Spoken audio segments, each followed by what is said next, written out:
Hello, good morning sa inyo mga boss, yung mga TMX 155 dyan.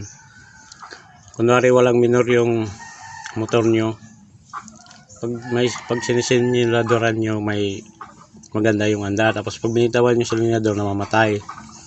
Sabi ito daw ang sira, tapos nagpapalit ako, pero ganun pa rin. Ngayon nag-bypass ako. Ito lang pala yung may problema, ito yung sa pulser nya.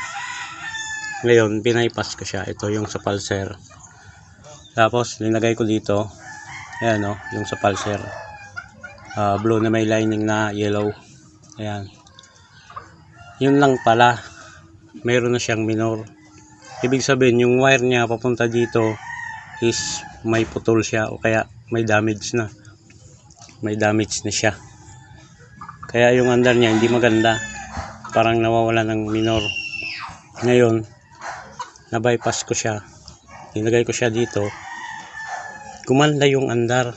Pakinggan nyo, ayan na siya, may minor na siya. Ayan o, hindi ko hinawakan yung silinyador, pero may minor na siya. Kasi kanina pag binitawan ko ang silinyador namamatay nung nakakabit pa siya dito na hindi ko binaypass. So ngayon maglalagay na lang ako ng sariling wire, tapos puputulin ko na to, maglalagay ako ng panibagong wire para ilagay dito, kasi itong linyang to sa wire harness niya is parang may damage.